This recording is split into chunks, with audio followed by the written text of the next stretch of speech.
देखिए ये स्कूल तालीम दे रहा है, एक लंबे समय से मास्टर साहब इसको चला रहे हैं, हजारों बच्चे यहाँ से पढ़ के गए होंगे। मैं 2-3 बातें कहूँगा। यहाँ पर जो गार्जियन आए हुए हैं स्पेशली उनके लिए, हमारा जो माशरा है, जो मुस्लिम कम्युनिटी है, यहाँ पर हम शादियों में बहुत पैसा खर्च करते हैं। हम खर्च करते हैं उन शादियों में जहाँ पर हमारे बच्चे हमारी रिश्तेदारी में शादी में जाते हैं।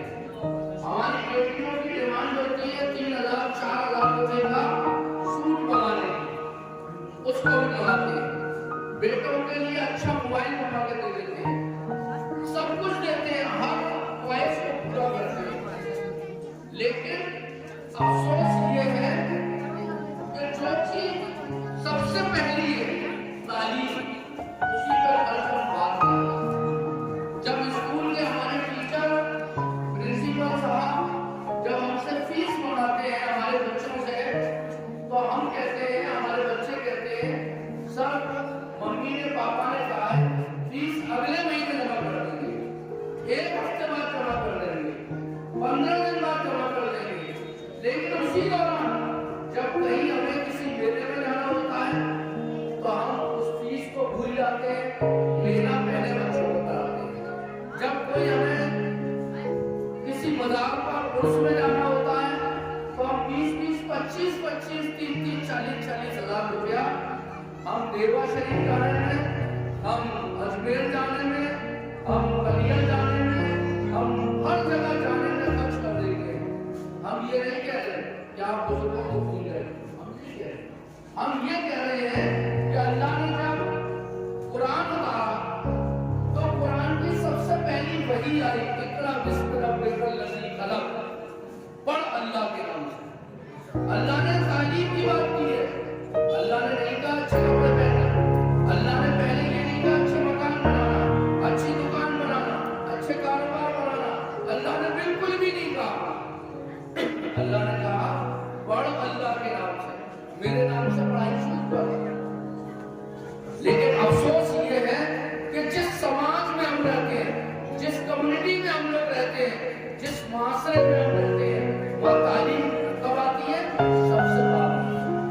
सबसे बाद में तालीम आती है। सारी चीजें, सारी ख्वाहिशें हम पूरी कर लेते हैं तालीम से पहले, जबकि हमें करना क्या चाहिए? सबसे पहले हमें किसकी बात करनी चाहिए? तालीम की बात करनी चाहिए। 200-300 रुपए फीस शायद होगी, सब कितनी फीस है? कितने रुपए फीस है? 200-250 रुपए फीस है।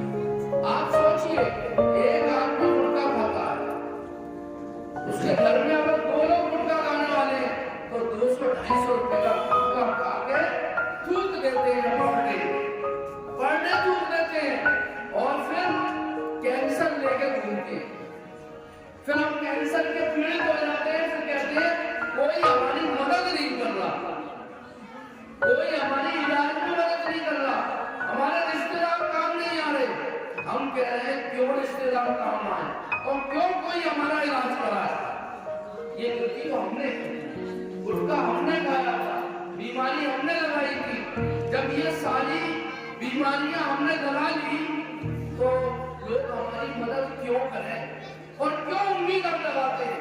घर के अंदर अगर 4 बेटे हैं, एक गरीब रह जाता है, 3 अमीर हो जाते हैं, तो वो गरीब उन तीनों को 24 घंटे गाली देगा। क्या हमारे 3 भाई हमारी मदद नहीं कर रहे? 3 भाइयों ने जो कोशिशें की वो चौथे ने क्यों नहीं की?